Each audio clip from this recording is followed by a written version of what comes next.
പ്രിയപ്പെട്ട കൂട്ടുകാരെ, എന്റെ പേര് ഐശ്വര്യ. ഞാൻ വിദ്യോദയ ഇംഗ്ലീഷ് മീഡിയം ഹൈസ്കൂളിലെ വിദ്യാർത്ഥിനിയാണ്. ഞാൻ ഇന്നിവിടെ വന്നിരിക്കുന്നത് നിങ്ങൾക്കായി ഒരു രസകരമായ കഥ പറഞ്ഞു തരാനാണ്. ആ കഥയുടെ പേരെന്തെന്നോ? വ്യാപാരിയും വൃദ്ധനും. കഥ രചിച്ചത് അജയന്ത. എന്നാൽ നമുക്ക് കഥ കേട്ടാലോ? പണ്ട് പണ്ട് സമദ് രാജാവ് നാട് ഭരിക്കുന്ന കാലം.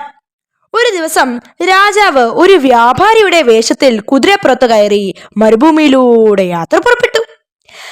അങ്ങനെ കുതിരയോടിച്ചു പോയ രാജാവ് ഒരു മരപ്പച്ചയിലെത്തി. അവിടെ അതാ ഒരു വൃദ്ധൻ. കുഞ്ഞേ, ബസ്റ്റോറ നഗരത്തിലേക്കാണെങ്കിൽ എന്നെ കൂടെ കൊണ്ടുപോകണേ, വൃദ്ധൻ അപേക്ഷിച്ചു. ദയ തോന്നിയ രാജാവ് വൃദ്ധനെയും കുതിരപ്പുറത്ത് കയറ്റി. ബസ്റ്റോറയിൽ എത്തിയപ്പോൾ രാജാവ് പറഞ്ഞു, ഇത് ബസ്റ്റോറയാണ്, ഇറങ്ങിക്കൊള്ളൂ. അപ്പോൾ വൃദ്ധൻ ചിരിച്ചുകൊണ്ട് പറഞ്ഞു, ഇല്ല, ഈ കുതിരയെ എനിക്ക് വേണം, ഇറങ്ങേണ്ടത് നിങ്ങളാണ്.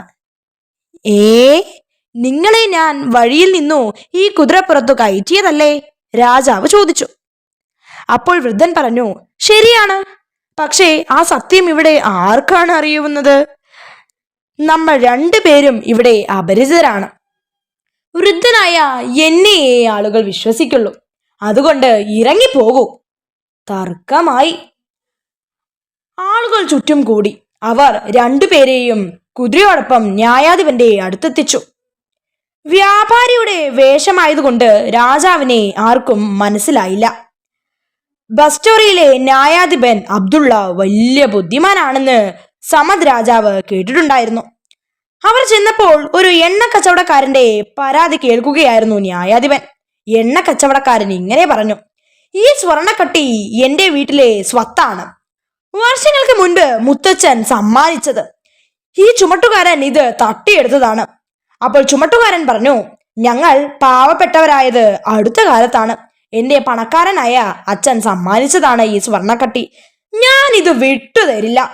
രണ്ടുപേരും അവരുടെ വാദത്തിൽ ഉറച്ചു നിന്നപ്പോൾ ന്യായാധിപൻ പറഞ്ഞു, സ്വർണക്കട്ടി ബടന്മാരെ ഏൽപ്പിച്ചിട്ട് നിങ്ങൾ നാളെ രാവിലെ വരൂ. അടുത്തതായി വിസ്തരണം ചെയ്തത് ഒരു എഴുത്തുകാരനെയാണ്. എന്റെ വിലപ്പെട്ട പുസ്തകമാണ് ഈ തയ്യൽക്കാരൻ മോഷ്ടിച്ചത്. എഴുത്തുകാരൻ പറഞ്ഞു, നിങ്ങൾ രണ്ടുപേരും ഒരു കടലാസിൽ പേരെഴുതി എന്നെ ഏൽപ്പിക്കുക, എന്നിട്ട് നാളെ വരിക. മൂന്നാമതായി ന്യായാധിപൻ രാജാവിന്റെ പരാതി കേട്ടു.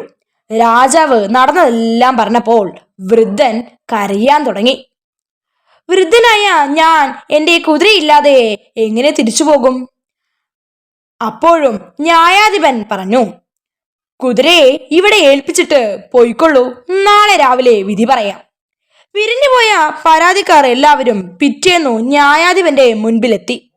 അപ്പോൾ ന്യായാധിപൻ പറഞ്ഞു, ആ സ്വർണക്കട്ടി എണ്ണ കച്ചവടക്കാരൻ്റെതാണ്, പുസ്തകം എഴുത്തുകാരൻ്റെതും, ഈ കുതിര വൃദ്ധന്റേതല്ല, വ്യാപാരിയുടേതാണ്. അതെല്ലാം ഉടമസ്ഥർക്കു നൽകുക. കുറ്റം ചെയ്യുന്നവർക്ക് 100 നൊടി ശിക്ഷയും നൽകുക, ന്യായാധിപൻ ഭടന്മാരോട് കൽപ്പിച്ചു. അപ്പോൾ രാജാവ് ന്യായാധിപനോട് ചോദിച്ചു, അങ്ങ് യഥാർത്ഥ ഉടമകളെ തിരിച്ചറിഞ്ഞത് എങ്ങനെയെന്ന് പറയാമോ? പറയാം, ന്യായാധിപൻ പറഞ്ഞു. ആ സ്വർണക്കട്ടി ഇന്നലെ രാത്രി ഞാൻ ഒരു പാത്രം വെള്ളത്തിലിട്ടു. രാവിലെ ആ പാത്രത്തിൽ എണ്ണമയം ഉണ്ടായിരുന്നു. അപ്പോൾ അത് ആരുടേതെന്ന് വ്യക്തമല്ലേ? കൊള്ളാം, രാജാവ് പറഞ്ഞു. പുസ്തകം ആരുടേതെന്ന് എങ്ങനെ തിരിച്ചറിഞ്ഞു? പറയാം, ന്യായാധിപൻ തുടർന്നു. രണ്ടുപേരുടെയും പേരെഴുതി വാങ്ങിയത് ഓർമ്മയില്ലേ? ചില പുസ്തക താളുകളിൽ കണ്ട കുറിപ്പുകളിൽ നിന്ന് എനിക്കൊരു കാര്യം മനസ്സിലായി.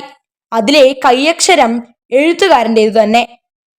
ഇനി കുതിര എന്റേതെന്ന് എങ്ങനെ തിരിച്ചറിഞ്ഞു? രാജാവ് ചോദിച്ചു. അപ്പോൾ ന്യായാധിപൻ പറഞ്ഞു, നിങ്ങൾ രണ്ടുപേരും വരുന്ന വഴിയരികിലാണ് കുതിരയെ കെട്ടിയിരുന്നത്. രാവിലെ നിങ്ങൾ നടന്നു വന്നപ്പോൾ കുതിര തലയുയർത്തുന്നതും ചെവി അനക്കുന്നതും വാലാട്ടുന്നതും നിലത്ത് ചവിട്ടുന്നതും ഞാൻ കണ്ടു. എന്നാൽ വൃദ്ധൻ നടന്നുപോയപ്പോൾ അത് അയാളെ ശ്രദ്ധിച്ചതുപോലുമില്ല. സമർത്ഥൻ, നിങ്ങൾ താമസിക്കേണ്ടത് ഈ ചെറിയ പട്ടണത്തിലല്ല, തലസ്ഥാനത്താണ്. നിങ്ങളെ ഞാൻ എൻ്റെ പ്രധാന ഉപദേഷ്ടാവായി നിയമിച്ചിരിക്കുന്നു. ഞാനാണ് നിങ്ങളുടെ രാജാവ്. രാജാവ് പറഞ്ഞു. അങ്ങനെ അബ്ദുള്ള കൊട്ടാരത്തിലേക്കു പുറപ്പെട്ടു. പിന്നീടുള്ള കാലം നീതിപൂർവം വിധി നടപ്പിലാക്കാൻ അബ്ദുള്ള സമർത്ഥ് രാജാവിനെ സഹായിക്കുകയും ചെയ്തു. എൻ്റെ കഥ ഇവിടെ അവസാനിപ്പിക്കുന്നു. ഞാൻ വീണ്ടും മറ്റൊരു കഥയായി നിങ്ങളിലേക്ക് വരാം.